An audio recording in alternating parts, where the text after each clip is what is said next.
बंगीदा ग्राम 50तम अष्टप्रहरी और नाम संकीर्तन अनुष्ठित। खोर्धा ब्लॉक अंतर्गत बंगीदा ग्रामर तलसाही एप्रिल 4 तारिख रु 6 तारिख पर्यंत अष्टप्रहरी नाम यज्ञ अनुष्ठित हो जाइछि। प्राय 50 वर्षरू अधिक समय हेबा एही अनुष्ठान ग्रामवासी मानक सहयोग रे आगे चलिछि। चलित वर्ष राज्यर 8 गोटी पुरुष और महिला संकीर्तन मंडली और ग्रामर समस्त संकीर्तन मंडली सहयोग रे नाम संकीर्तन रे सहयोग करथिले और राउतपड़ार बाबा बनमाली दास महाराज पूजा कार्य संपादन करथिले। 5 तारिख दिन संध्या समय रे प्रभु श्रीराम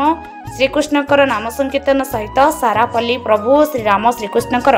नाम रसरे गुंजी उठिथिला और समस्त भक्तगण हरिहाट कार्यक्रमटी को अनुष्ठित करथिले। एही हरिहाट रे प्राय पाखापाखी अंचलरू 2000 रु अधिक भक्त जोगदेवा सहित प्रभु का आशीर्वाद लाभ करबा सहित प्रभुंकर प्रसाद सेवन करी निज निज कुटीर को फेरी जाइथिले। ब्यूरो रिपोर्ट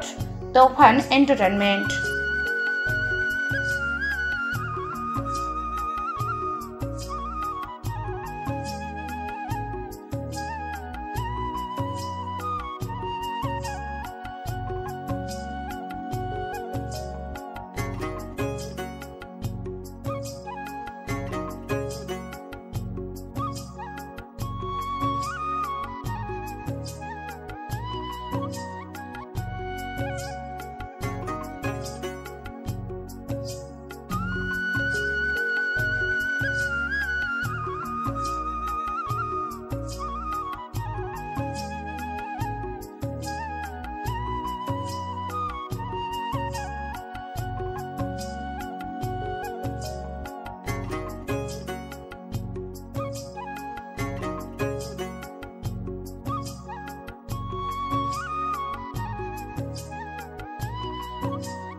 आपन परिचय?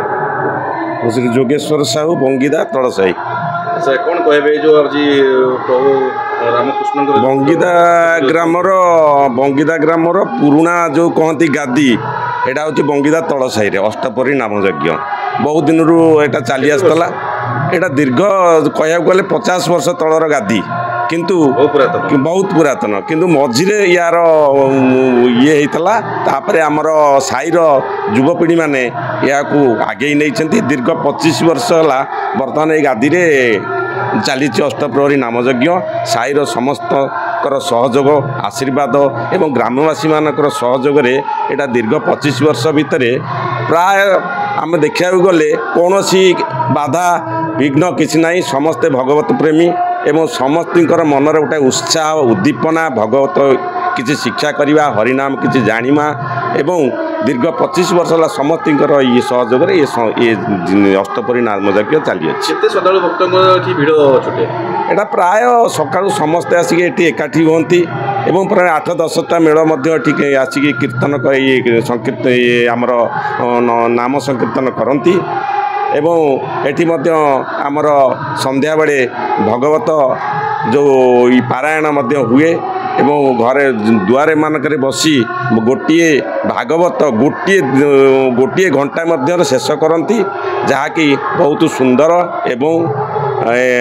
ये हुए लोम कर्षणकारी हरिहाट भी किसी गोटे हुए हरिहाट मेन है इन जो कही भागवत गोटे पुराण माने गोटे घंटा भितर समस्त पार्ट पार्ट करके दि जाए और शेष करा जाए जहाँकि बहुत बढ़िया हुए एथारे एवं बहुत मानकर समागम आमर बंगीदा पंचायतर 4 ग्रामर लोकटी उपस्थित रुहंती एथारे राजनीतिक व्यक्ति हूँ बा समाजसेवी हूँ बा भगवत प्रेमी हूँ समस्ते आसिक एकाठी हुंती एवं बहुत आनंद उद्दीपनार सहित ये अष्टप्रहरी नाम यज्ञ हुए। ଆପଣ ପରିଚୟ अनिल कुमार दास बंगीदा तलसाई कौन कहबे तलसाई अष्टपरी विषय कौन कहबे देखु जमती दीर्घ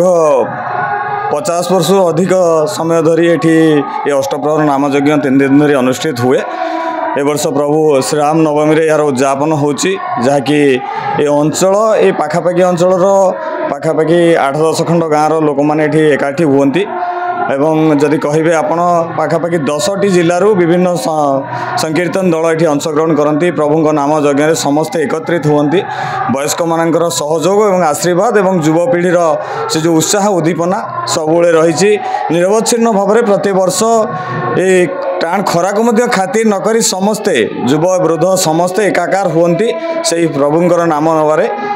एवं एठी हरिहाटर कार्यक्रम मध्य अनुष्ठित हुए नाम दिन अधिवास और तापर दिन नाम एवं महोत्सव हुए। अंचल पाखापाखि बहु संकीर्तन अंचल हुए किंतु यहाँ निश्चित भाव में एक नियारा जमती कि कहते जे अंचल बहु बुद्धिजीवी आरंभ कर राजनैतिक व्यक्तित्व एवं बहु मान्यगण्य अतिथि अतीत एवं वर्तमान योगदान करुछंती। समस्त ग्रामवासी एवं निहाती साईर समस्त सहयोग रही अकुंठ सहयोग गोटे कहले चले ये कहीं क्या भाईचारा न थाए कौन सी भाईचारार भाव नहीं कि समस्ते नाम प्रभुंर नाम नियंती